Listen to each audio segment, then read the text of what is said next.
What's good, y'all? This your boy Casey Phil back at it again. Um, I told y'all seen the video, y'all seen the picture.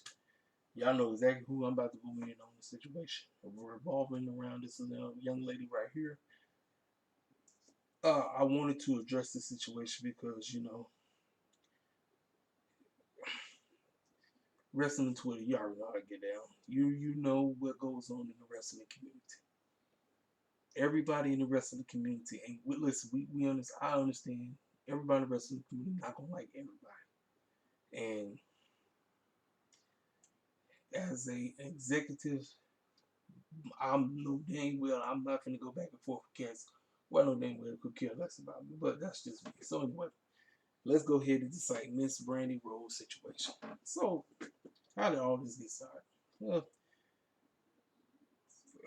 Miss Brandi Rhodes and them, I think actually they was talking about this possibly a couple of months ago because I remember when the Twitter page was released, it was pretty much a wrestling Twitter page, which was basically a fan account or fans page for all women wrestling fans. So it's a female thing.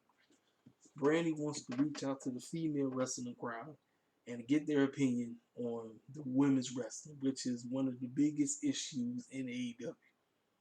We all know that. We know the women's division needs help. Ain't no ifs, ands, and buts about it. Like I said, I'm AEW head through and through, but the women's division needs work. It does. You can't have a division where it's just Sheeta, Nyla, Swole, Britt. We already know Chris is out because she injured herself, so you throw Chris up to 5. I'm trying to think who's another. Yeah, so 7. I mean, I really wouldn't count Brandi herself, but you have to because she is the CBO. So you got Brandi and Allie. So the top 7. Top 7 would have been 8, but Rio's not there right now. So 8. You had to have a whole lot more. And they need to add more cats that can actually go. And then, like I said, but I think a lot of things is women know there's a lot of pressure on them, and you figure like they want to try to be just as good as the fellas, and that's what we all want. I want that. I want the girls to be just as good as the fellas, and we got that. Like I said, we got Nyla Rose, we got Britt, we got Sheeta, we got Swole, we got Chris. Chris is out right now. Like I said, we got Riho, we got like I said, we got the Dynamite, Eva Lisa, and them. So we got some new girls. We got Allie on there. So Brandi was like, all right, let's start this AEW Heels group thing. And this would be strictly for the ladies, to get together to talk, talk about, what. And they just don't talk about the women. They talk about the men. Like, ask them what you feel about the men's division.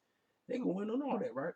So Brandi was like, okay, how about we make it an administration fee? But here's the catch: the administration fee is based on you not only joining this group, but you get to interact not only with the fans, you get to interact with Brandi and all of them. So if you want, you can interact with Big Swole, you can interact with Britt, you can interact with Nyla, you can interact with Brandi herself, you can interact with Allie, you can interact with Chris, you can interact with all the different women. And I thought it was an excellent thing. That's what I personally thought. I thought it was great.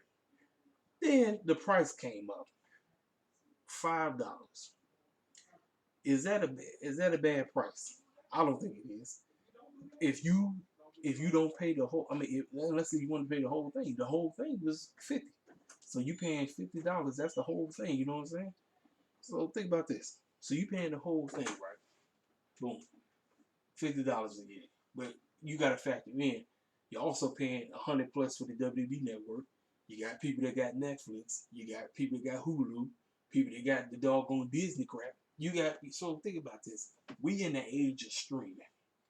So there's a fee for dang near everything. So I personally didn't have a problem with the fee, but there was a lot of people in the rest of the community, they weren't happy. So because they weren't happy, they let her know. They was in the mentions, they was telling, hey Brandi, this is too much. And most of the replies I think were constructive criticism. But you know Brandi. Brandi has to clap back, and she kept clapping back, and then things just got ugly. I'm gonna read to you two of her posts. So here's one. Oh, for the love and lemons, my head is aching. This is not about women's wrestling. It's about community of fans. Now stop drowning on, and like the little dog barking next door in the dog day, context is key. Reading is comprehension. That's just one of them. And then here's another one. Now this one was just sad when I said this.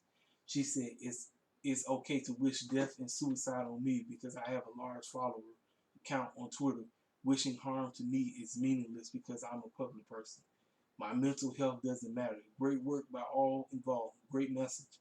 I'm going to make like others and take some time. So she said that people was in the DMs. I heard people said, "Now I don't have any actual uh, visual evidence, but I got people who are close to the situation that said they seen people send. Now they had the screenshots. I wish I could have got the screenshots. I don't have the screenshots. They had screenshots of them wishing, like she said, wishing death, calling her the N word, calling her the B word, all this, just just out of line bull crap. And you know how the wrestling community is. I've been trying to address this for a long time. The wrestling community is full of nuts, buffoons, coons, and white supremacists. Yes, I said it. Nuts, buffoons, coons, and white supremacists. That's just how it is. The wrestling industry consists of all of that. So when you try to wrap all this in it, and then you try to address those people, and it doesn't look right because you are in a position, you are a CBO. Look, I can't stand Vince. I can't stand Stephanie. Triple H, he gets the pass for right now. But I got to give all three of those clowns props because you ain't going to see them going back and forth with clowns. And clowns come at them 24/7. People come at them all the time. All the time. Be in they DMs, they be on their tails all the time. You're not going to see them going back and forth because you know it's not going to look. It's not going to be a good look. And that's the one issue I got with Brandi. Like, girl, you know not to go back and forth with these clowns. You know how it works. But I am coming to her defense on all these idiots that was in her DMs, wishing her death, calling the N-word. I can say, and look, it wasn't just white people. Like I said, I seen a lot of black folk calling her out her name and talk about there's too much money and you need to sit down and all this bull crap. And then people start talking about her, can't wrestle and all this. And let me tell you something. Brandi knows a lot of pressure on her. She know the pressure is on because she wants to try to present something decent to wrestling fans. She know the pressure's on because look, let me tell you all the strikes against her. She married to Cody Rhodes. Cody Rhodes is one of the hottest acting wrestlers right now. He the TNT champion right now, so that's a strike. Next, she's a woman. You know how people are. People get caught up on the whole men versus women things. And they say certain women had to be in their place and all this and everything. And then the third strike. Brandi is fully melanated. She is a black woman. You know how it is when it comes to wrestling. There's a lot of people in the wrestling community, regardless of what race, I'm just going to say it. They got issues with a lot of black wrestlers in the business. I wish it wasn't like that, but I'm just telling you facts. This is how it is. I'm telling you, and when you do this, this is gonna give people that's like that the energy to run out there and start going off and saying all kind of nonsense. Like I said, every one of them fools that did that mess got her, and it resulted with her turning her Twitter page off. So a lot of people was calling her a big old baby and all this and that she need thicker skin and all that. I say this much: the criticism on the whole uh, AEW Heels thing. Now, if it's constructive criticism, fine.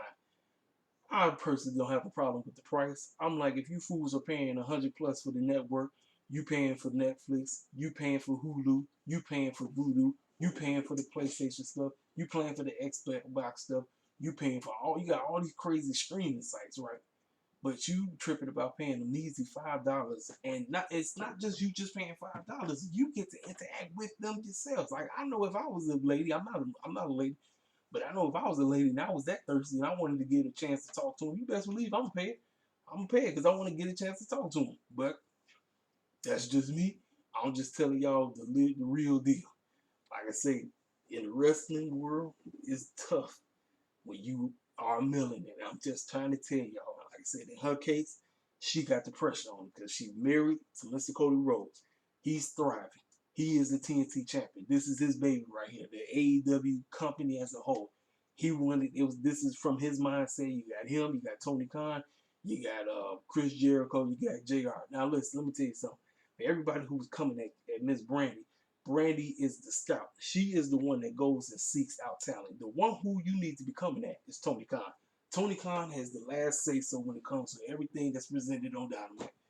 I'm trying to tell y'all right now. So if it was anybody that y'all need to jab on, now I don't mean going his DMs and be disrespectful and wishing them death. But if it's anybody that you need to get, hey man, y'all gotta get this better. Get on him.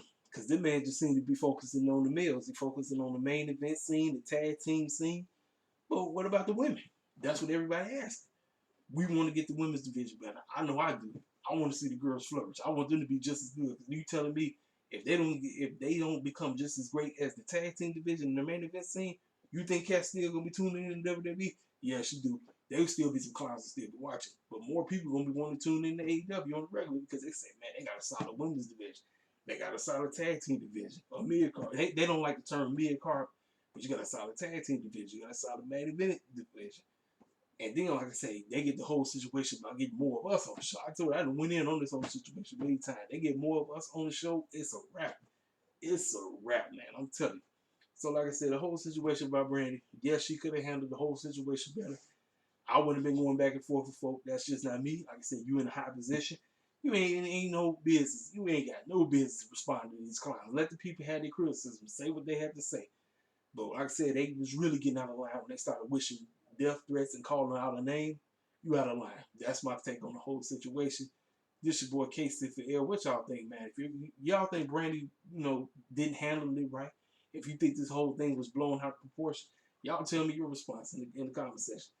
This your boy Casey for L. Signing out.